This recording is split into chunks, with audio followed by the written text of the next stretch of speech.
Hi, I'm Dr. Ryan Boyd. Today I'm going to do a tutorial on how to use the mean extraction helper and the mean extraction method to extract themes from your natural language data. Now this is going to be the first in a series of tutorials. This first tutorial is just going to cover the most basic use of the mean extraction helper. For most people this will probably be the most helpful. It'll contain the most basic information you need to know to use the method quickly. So in this video, it's going to be a very short, quick version, and then in subsequent videos, I'm going to get into some of the specific details and show you what each of the different settings do and so on.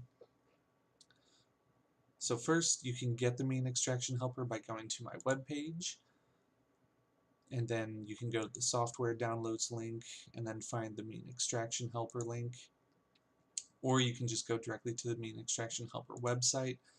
And just as a note, on this webpage there's a lot of information about how to download and how to use the mean extraction helper, brief descriptions of all the different types of output. There's some scripts to analyze your data here for running things like LDA, latent Dirichlet allocation, how to do some corpus comparison analyses, and there's also a list of publications here that use the mean extraction helper or the mean extraction method, including the original paper by Cindy Chung and Jamie Pennebaker from back in 2008. So what I'm going to work with today are a bunch of transcripts for TED Talks data. This is data that I pulled back earlier in 2018, I think. And as you can see, what I have here is a folder full of files that just contain texts, and in each one there is a transcript for a TED Talk.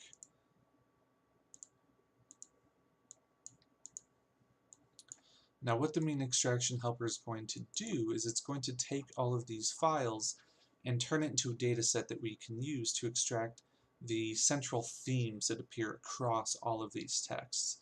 So if you're familiar with software like Linguistic Inquiry and Word Count, or LIWC, that would be considered a top-down type of analysis where you have a dictionary that codes texts individually for specific categories of language. What the mean extraction method does is it takes information aggregated across all of these text files and then lets us do some analyses to figure out what themes overarch this data set. So I'm going to go ahead and open up the mean extraction helper, and at first it can look a little intimidating. There are a lot of different tabs and all of these different settings. For the most part, you're not going to need to worry about most of these tabs and settings. For the most part, any data that you're working with, the software should work pretty much out of the box with very few clicks in settings. And again, in a later video, or a series of videos, I'm going to go through each of these tabs and really go into detail about what each one does and the settings that you may need to change for your specific data set. For now, we're going to go through very quickly just so you can see how quick and easy it is to use the software and to use the method. So the first thing that we're going to do is we're going to choose the folder where all of our text files are. And I have them right now just on my desktop in this folder. And if we want to analyze text that's in a spreadsheet file, we could also use this option here. The next thing we need to do is we need to set where we want the mean extraction helper to put all of our output files. This is going to be the data that it pulls out of all of the text that we're analyzing. So for now, I'm just going to put those back up in here, this higher level folder. Text segmentation. For now, we don't need to do anything with this. If we're working with a lot of really large texts, we can use these settings to change how we're chopping up the different files. The conversions list, by default, this is already loaded up and ready to go with English. There are other languages you can use, including Italian and Turkish, And there are a bunch of other options here for specific use cases that we'll get into in a different video. The stop list includes all of the words that we want to ignore. This includes a lot of common function words or closed class words, and then some other words that don't generally have a meaning that we want to pick up when we're searching for themes in texts. The dictionary list is where we put any words that we want to include. Normally you won't need to use this. We'll get into that into a later video. By default, we don't need to change any token handling settings. If we're working with another language for lemmatization, we can choose one of those. We'll get into that again in a later video. For the output types, usually we can leave this as defaults. I'm going to add the raw count data this time for this tutorial, just so we can go through and see what each of the different types of output are. Engram settings, this is where we can change a bunch of settings about what words we want to keep, if we want to be more or less strict. Again, for now, we'll just leave those alone. And so all that we've really done is we've chosen our input folder and our output folder. Everything else is the same as it was when we first loaded up the software. So I'm going to go ahead and start this analysis, and we'll be able to see that the output files will start generating here in this folder. So you can see it's now going through all of the different files. It's pulling out all of the different words that are in each file.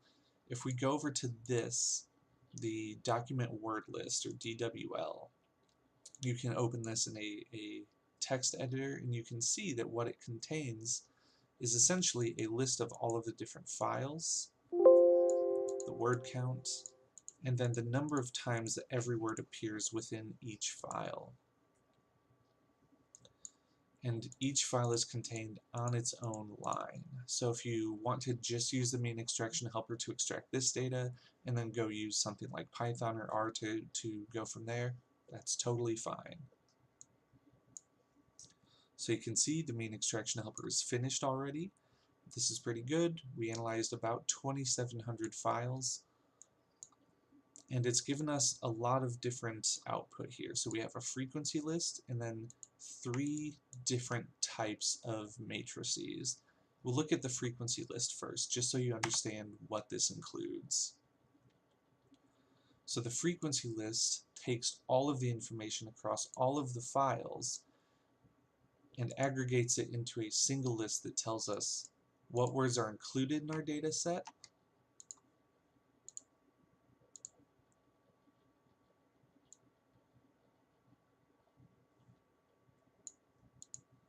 and how many times each word appears in the data set. So when we sort this from high to low, or sort it in a descending fashion, by frequency we can see the most common word is the word people, and it occurs in the entire data set 21,167 times. The next most common word is the word see, and time, and so on. So the frequency column tells us how many times each word appears across the entire data set. The next column, docs with token, tells us the number of documents that contain each word. So out of the original 2,700 files or so, the word people appears at least once in 2,375 documents. The observation percent column tells us what percentage of the total included documents contain each word. So if we scroll down a little bit, we can see the word child occurs in about 40% of all documents. The word fact appears in over half of the documents. The word man appears in 41% of all documents, and so forth. Now this last column, IDF, this is something that typically you won't need to worry about unless you're doing some more advanced weighting with your data set. IDF stands for the inverse document frequency. So if you've ever encountered a paper or a method that talks about TF-IDF, That is the term frequency divided by the inverse document frequency. Generally speaking, we won't need to worry about this, but if you do, it is included here.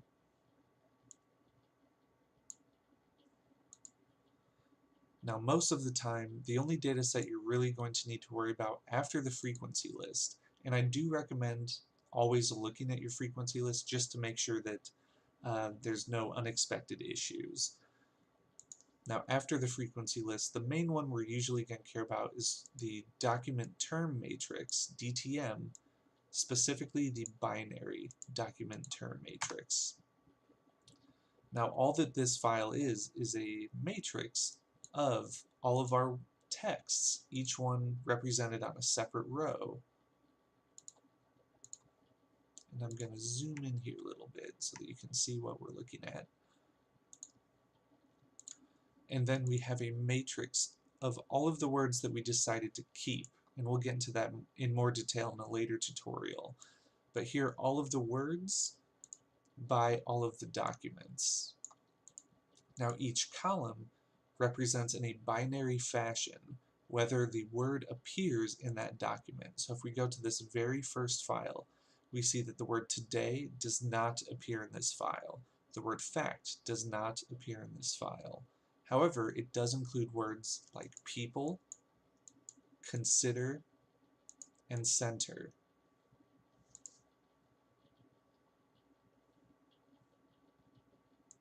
Now what we're going to do with this output is we're going to run a principal components analysis.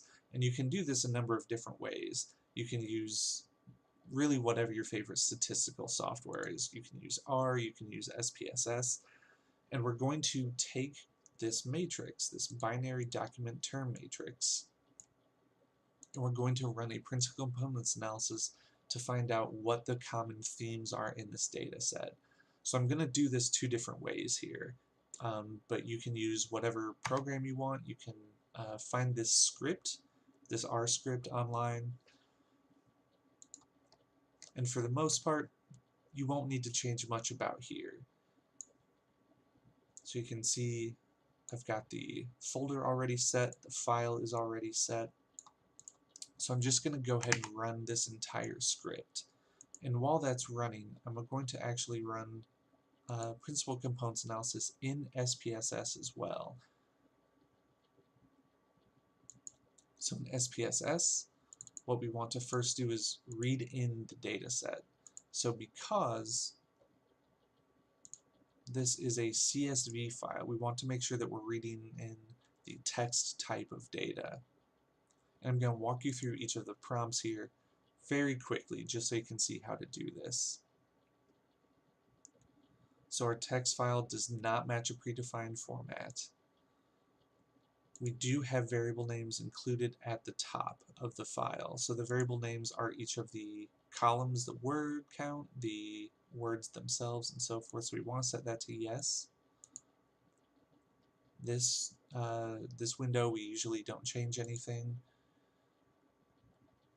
And the output generated by main extraction helper uses commas to separate the different columns. It does not use semicolons or anything else. So we just want to set this to commas. We want the text qualifier to be set to double quotes. Now often you'll get this notice that says invalid variable names for this application have been found and changed. This is pretty common. Different words are kind of special cases in the SPSS, and so it handles them a bit differently, and it changes the word names, usually not by much, just to make sure it doesn't mess up the program. This is totally fine. We'll just say OK. We'll go to next, we'll finish, and it'll read in our data set.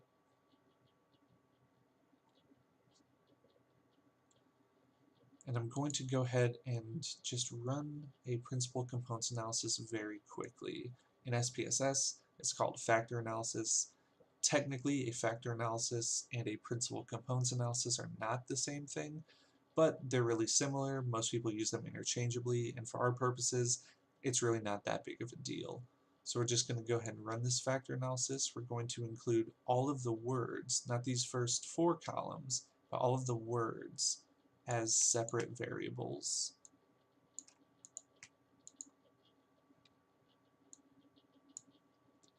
I'm going to generate some output. For the most part, these different types of output aren't that important for the mean extraction method, but often you'll need to report these, or someone might ask you a question about what your KMO statistic is, so it doesn't hurt to include them. I'm also going to go ahead and generate our scree plot. Now, just to be clear, a scree plot is often used if you come from a more computational background. You may be more familiar with the term using the elbow method.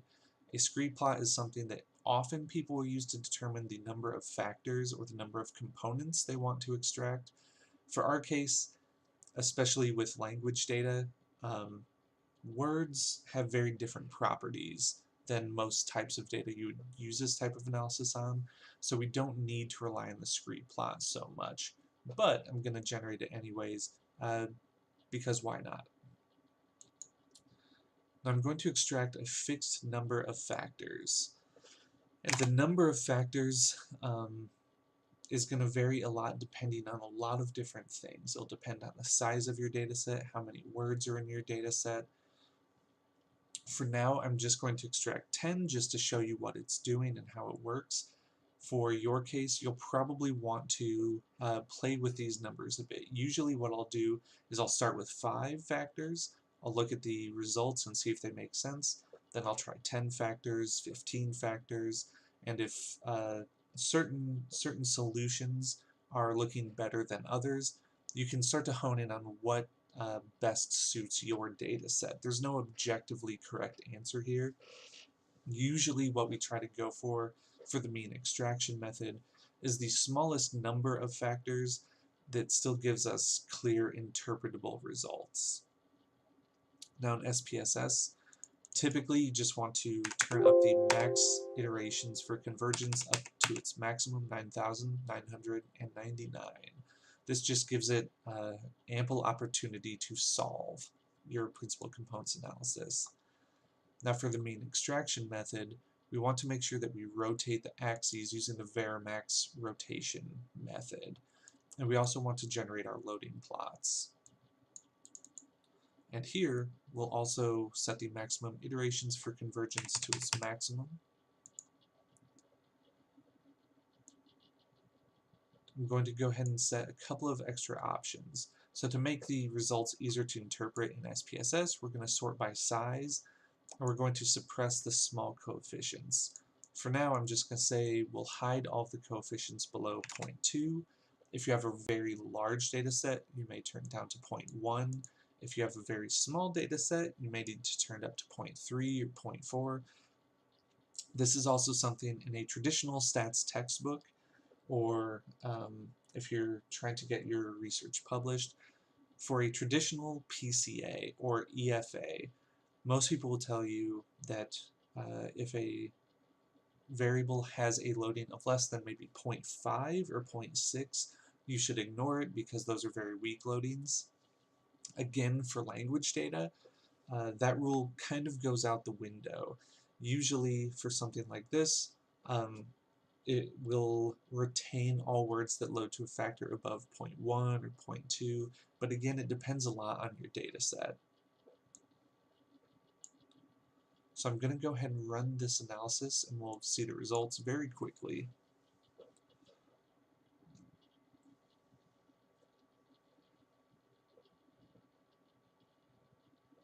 Maybe not as quickly as I thought.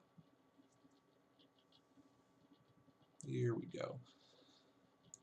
So you can see in SPSS we get a lot of the standard statistics, the KMO statistic, Bartlett's test of sphericity. For the most part, these are not particularly meaningful when working with language data, but we have them just in case.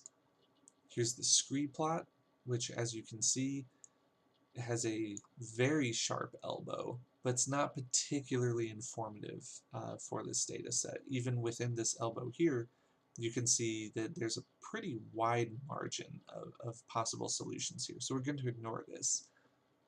Now what we really care about is this rotated component matrix. So these are the component loadings from the analysis with Varimax axis rotation. And what we see here are all of these different words load to different factors. And each of these factors, or components technically, constitutes a different theme that we have extracted from the TED Talks data set. So you can see we extracted 10 factors, and here's all 10. If we scroll down through them, we can get a pretty good sense of what each of these means. So this first factor has loadings for words like family, mother, woman, man, child, parent, father, and so on. This is clearly something about family and kind of immediate social connections. If we scroll down and look for the second factor, where the loadings start for this, we see words like economy, dollar, economic, market, income, and so on. This is clearly a theme about money, the economy, business, and so on. I'm just going to check out the third and the fourth factors real quick. This includes words like sense, question, human, understanding, theory, view. This is clearly a factor that has to do with scientific inquiry and science as a process, maybe empiricism, more generally speaking. Now you can see too that there are other words, some of these words load onto other factors, so we have some degree of cross-loading here. This is totally normal, and you'll get this a lot. And what you usually want to try to go for is when you're choosing what your cutoff should be. So here, if you remember, we used a cutoff of words that load at 0.20 and above. This looked like it worked pretty well in that we don't have a whole lot of noise in these areas. We don't have most of the words cross-loading, but there's a little bit, and that's okay. If we come down here to this fourth factor, we see that this is clearly something maybe about nature or the natural sciences, words like earth, ocean, sea, planet, water, atmosphere, and so on. And this makes sense. If you're familiar with TED Talks as a platform, these themes that we're extracting from this data set make sense. It's what you would expect to see from TED Talks if you were to just generally and broadly categorize what are the different themes that are emerging. Now what I'm going to do is I'm going to go back to our R script, which finished running quite a while ago, and I'm going to look at the results that we got from that. And we'll look specifically at the loadings. And now this is going to probably be a little bit different than what we found for the output from SPSS. For the most part it will be the same, but due to probably subtle differences in the algorithms used to calculate the PCA, these will come out with probably somewhat different loadings, and you can see the factors are probably going to be in a different order from 1 through 10, and that's okay. So what I'm going to do is I'm going to take this first column and sort it from high to low, and we'll see that the results from this will be essentially the same. And this first factor actually looks like it's about the same as the first one that we found using SPSS. We have words like love, family, man, mother, woman, so the family theme reappears. The economy or business theme reappears again. The questioning theme appears. This natural sciences / nature theme appears, earth, ocean, species, and so on. And now if we look at this entire data set, you see that in a principal components analysis, technically all words have some loading on all of these different components or all these different factors. Now in SPSS, when we said we want to suppress the small coefficients, all that did was it hid anything with an absolute value of less than 0.20.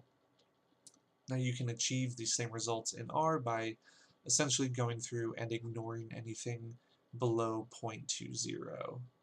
So you can see the further down you go, so for example, looking at this column here, column E, the fourth factor, this is the one that has Earth, ocean, sea, planet, and so on, so it's about nature.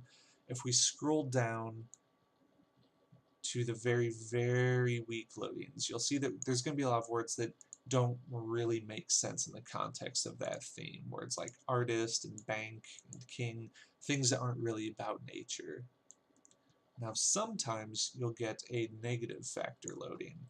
So here we see some that are pretty weakly negative loading onto this factor. If we used 0.20 as our cutoff, we would just ignore these anyways.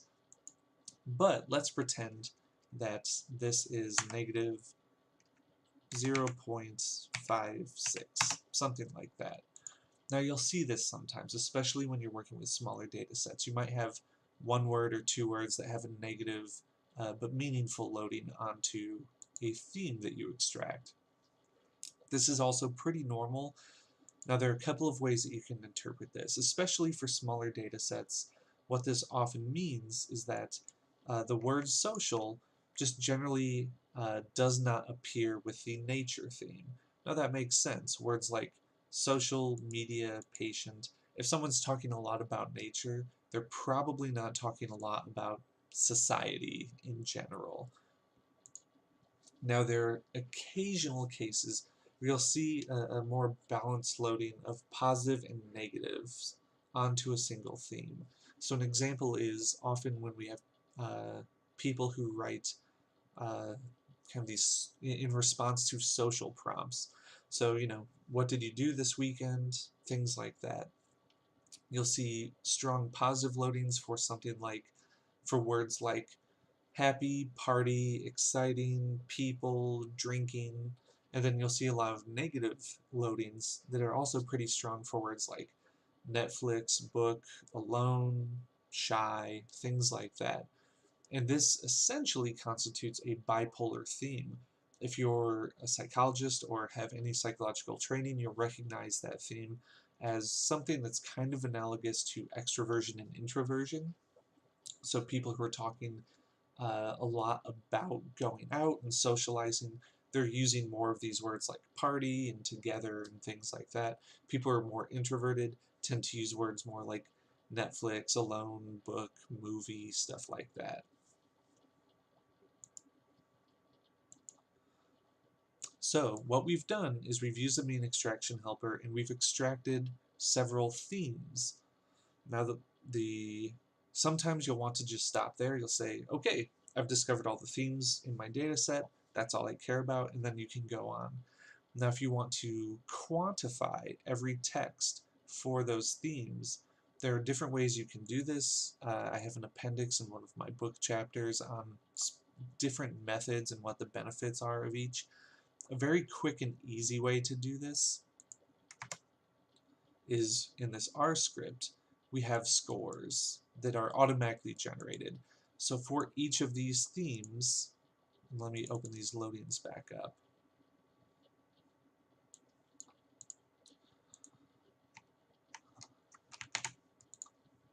So if we look at this first theme, this was the family theme, love, family, man, woman, so forth. We have a score for every single text for this theme. So you can use these scores in subsequent statistical modeling. These scores reflect how much does this text or this TED Talk use this theme. And every single TED Talk can be conceptualized as some combination of these 10 themes.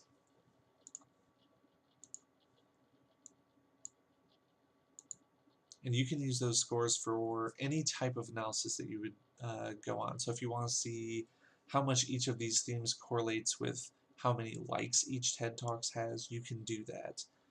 In SPSS, you can generate similar scores when you run the analysis. So if I run another factor analysis, I'm going to go to scores and have it save factor scores as variables. I'm just going to do this using the regression method for now. There are kind of costs and benefits and cases where you might use the others. 99% of the time you'll just want to use the regression method. And it's going to run the factor analysis again, and what we'll see once it's done is that at the far right of this data set, it's going to add on 10 columns where every text has been scored for each one of these 10 different themes. So we can see we have factor 1, factor 2, factor 3, and so forth. So just like with the R script that we ran, every text now has a score for each of those themes.